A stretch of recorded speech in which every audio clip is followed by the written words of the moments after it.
यहाँ उपस्थित सभी महानुभावों को सबसे पहले मेरा सादर प्रणाम। जिला प्रशासन गोरखपुर, पर्यटन विभाग उत्तर प्रदेश तथा राकेश श्रीवास्तव जी को बहुत धन्यवाद कि इस वर्तमान समय में जिस कार्यक्रम की सबसे ज़्यादा आवश्यकता है उस कार्यक्रम की एक रूपरेखा इन्होंने तैयार की है। कल से बहुत ही अच्छा कार्यक्रम हो रहा है।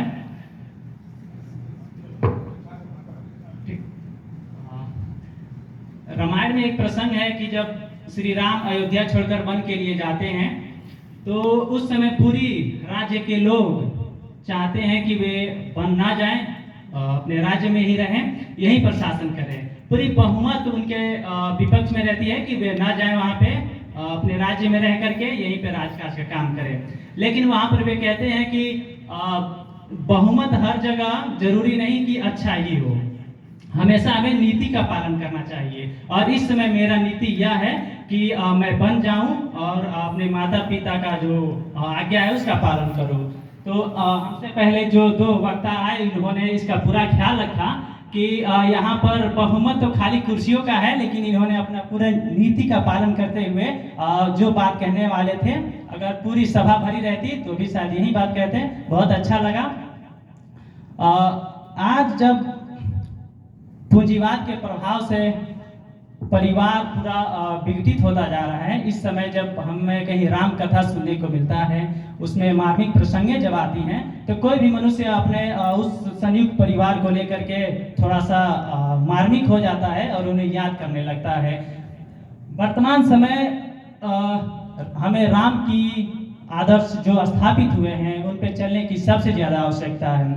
इस समय युवाओं के बीच इतना धैर्य फैला हुआ है कि वे 10 मिनट तक कहीं इंतजार नहीं कर पाते हैं। और एक राम है जो पूरे शक्तिशाली होते हुए भी 3 दिनों तक समुद्र के सामने नतमस्तक रहते हैं, उनसे विनम्र अनुरोध करते हैं कि वे मेरी बात मान जाएं। लेकिन फिर जब 3 दिनों के बाद वे अपना विकराल रूप दिखाते हैं तब वे मान जाते हैं। तो इस समय हमें युवाओं को उनसे थोड़ी सी सीख लेनी चाहिए कि 3 दिन तक तो नहीं, लेकिन कुछ घंटे इंतजार कर लेनी चाहिए।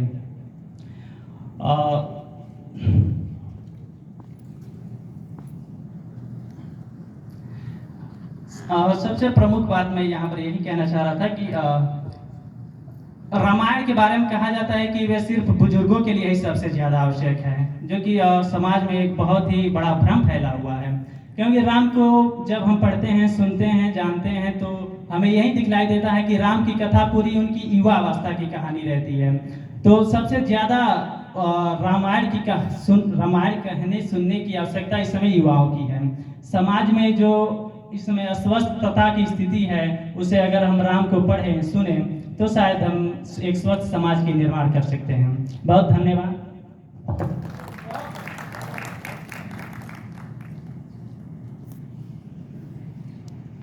सत्यनिष्ठ योद्धा सब कुछ शीश हैं। श्री राम हमारे पग पग के साथी हैं। जय श्री राम। इसी क्रम में परास्नातक MA हिंदी से अब मैं बुलाना चाहूंगी प्रखर वसुंधरा वर्मा जी को। आ जाए वो।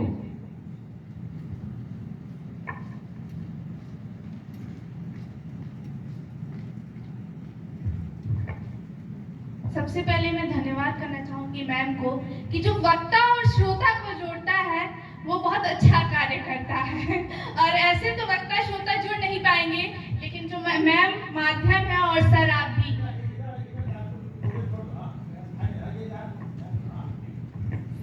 भी आपको भी मैं बहुत बहुत धन्यवाद देना चाहूंगी कि आपने हमें जोड़ने का कार्य किया है।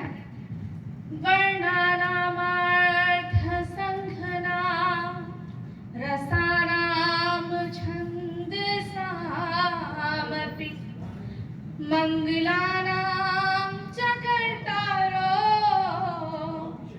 वन्दे वाणी विनायको भवानी शंकरो वन्दे श्रद्धा विश्वास रूपिणो यभ्यां विना न पश्यन्ति सिद्धा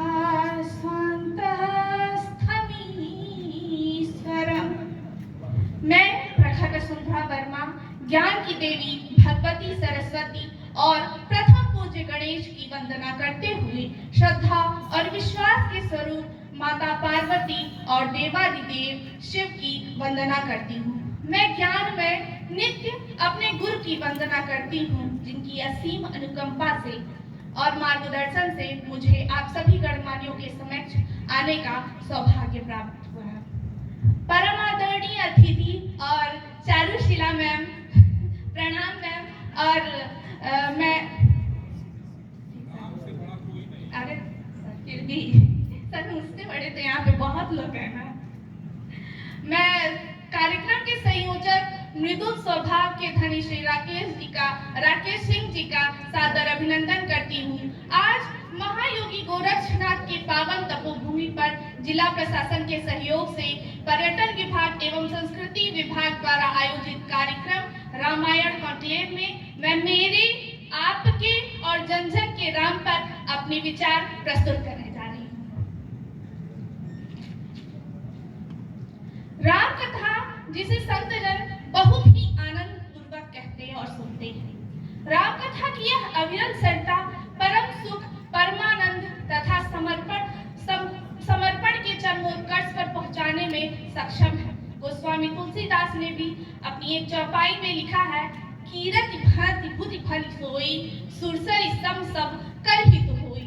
अस्तु कीर्ति, कविता और संपत्ति वही सर्वोत्तम है जो गंगा जी की तरह सबका हित कर तथा मन निर्मल करने वाली। इसी प्रकार प्रभु श्री राम की कीर्ति भी तो अत्यंत मनोहर और सबका अंतः कल्याण करने वाली है। गोस्वामी जी आगे कहते हैं कि चाहते हो हे मानव, यदि तुम भीतर और बाहर दोनों तरफ प्रकाश चाहते हो तो मुख रूपी द्वार की जिह्वा रूपी दहली पर राम नाम रूपी दीपक को अपने अंदर प्रज्वलित करना होगा।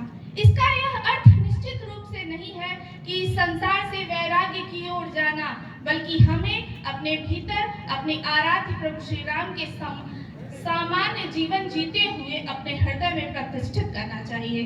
तुलसीदास जी अपने सांसारिक भटकते हुए मन में भगवान श्री राम के बाल रूप का अंतर्मनन करते हुए कहते हैं, बरदंत की पंगति कुंद कली, बरदंत की पंगति कुंद कली, अधराधर पल्लव खोलन की, चपला चमकै घन बीज जगह, चपला चमकै घन बीज जगह, छवि मोतिन माल अमोलन की, घुंघरारी लटै लटकै मुख ऊपर, घुंघरारी लटै लटकै मुख ऊपर, कुंडल लोल कपोलन की, नवछावर प्राण करे तुलसी, नवछावर प्राण करे तुलसी, बलि जाऊं ललाइन बोलन की, बलि जाऊं ललाइन बोलन की। यह मनोहर छवि विचलित मन को भावनाओं के इस महासागर रूपी संसार में अंतः शांति देने वाली है।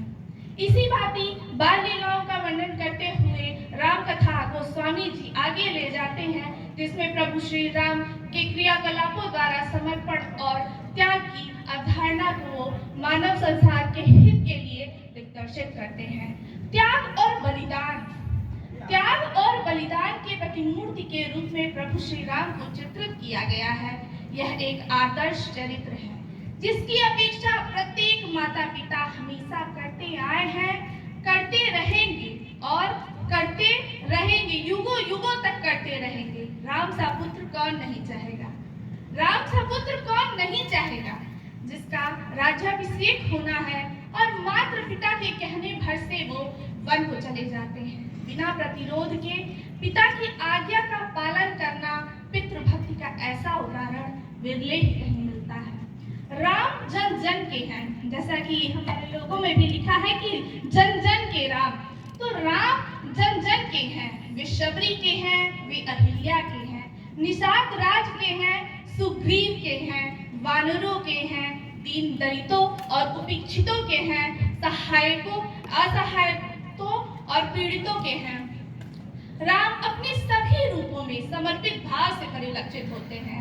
ऐसा पुत्र, ऐसा पति, ऐसा मित्र, ऐसा भाई, ऐसा राजा, ऐसा महानायक जो अपने आप में संपूर्ण हो, धरती पर अन्यत्र नहीं। राम का चरित्र दान, क्षमा, शील, सहिष्णुता और मित्रता के लिए एक ऐसा उत्कृष्ट उदाहरण है जो उन्हें बालक राम से, राजकुमार राम से मर्यादा पुरुषोत्तम बनाता है। वे समय के चक्र के सभी मानदंडों पर, सभी रूपों में, प्रत्येक भांति जन जन के हृदय स्थल पर अपनी गहरी छाप छोड़े हुए हैं, जो युगों युगों तक मानव जन के मुखर बिंदु पर अनायास ही आता रहेगा। यह यूं ही नहीं, उनकी मर्यादित मानदंडों का प्रभाव है, जिससे हम युगों युगों तक लाभान्वित होते रहेंगे। एक ही नाम, बोलो जय सिया राम। मैंने प्रभु राम के सभी रूपों की चर्चा की, परंतु एक महत्वपूर्ण पक्ष, और मुझे लगता है कल भी मैंने जितना सुना था 6 साढ़े 7 बजे तक जितना सुना, उसमें एक पक्ष तो शायद किसी ने अपनी बात में नहीं कहा, वो मैं कहना चाहती हूँ। देखिएगा, सुनिएगा कि छूट गया है राम का दुल्हा रूप, जो जनकपुरी जाते हैं राम दूल्हा बनके, वो रूप राम का छूट गया। और राकेश सर जब हमारे डिपार्टमेंट गए थे तो उन्होंने कहा कि सिर्फ बोलना ही है कि कुछ गाना भी है। ऐसे उनका हमारी तरफ वो था कि गाओ भी। अब इशारा था तो ये इशारा मैंने समझ लिया और आपको सीधे ले चलती हूँ अयोध्या से छोड़कर आपको जनकपुरी राम जी के मंडप में, माता सीता के मंडप में, जिधर एक तरफ वर पक्ष, एक तरफ वधू पक्ष और स्त्रियां राम जी को गाली दे रही हैं। तो सुनिएगा, आनंद लीजिएगा। राम जी से पूछे, राम जी से पूछे, जनकपुर के नारी बता द बबुआ, लोगवा का देत काहे गारी, बता द बबुआ, लोगवा देत काहे गारी, बता द बबुआ। राम जी से पूछे, जनकपुर के नारी बता द बबुआ, लोगवा देत काहे गारी, बता द बबुआ। तोहरा से पूछूं मैं ओ धनुषधारी, तोहरा से पूछूं मैं ओ धनुषधारी, एक भाई गुर कहे, एक भाई गुर कहे, एक काहे कारी, बता द बबुआ, लोगवा देत काहे गारी, बता द बबुआ। और उनके पिताजी को भी नहीं छोड़ा जा रहा है। ये भी देखिए कि इस तरह कुलगुरु वशिष्ठ जी को भी नहीं छोड़ा जाता है। ये भी देखिए कि ई बूढ़ा बाबा के पकल पकल दाढ़ी, बूढ़ा बाबा के पकल पकल दाढ़ी, देखले में पतर लागे, ओ देखले में छोट लागे, देखले में पतर लागे, खाए भर थारी, बता द बबुआ, लोगवा देत काहे गारी, बता द बबुआ। और पिताजी को भी नहीं छोड़ा जा रहा है। ये भी जरा देखें कि राजा दशरथ जी कैलन होशियारी, राजा दशरथ जी कैलन होशियारी, एक तो मरदवा पे, एक तो मरद पर, एक गो मरद पर, 3 गो नारी, बता द बबुआ, लोगवा देत काहे गारी, बता द बबुआ। कहती स्नेहलता मन में विचारी, कहती स्नेहलता मन में विचारी, हम सब लागै छी, हम सब लागै छी सरहज सारी, बता द बबुआ, लोगवा देत काहे गारी, बता द बबुआ, लोगवा देत काहे गारी, बता द बबुआ। राम जी से पूछे, जनकपुर के नारी, बता द बबुआ, लोगवा देत काहे गारी, बता द बबुआ। धन्यवाद आप सभी, बहुत बहुत धन्यवाद। इनके लिए तालियां हो जाए, उन्होंने बहुत सुंदर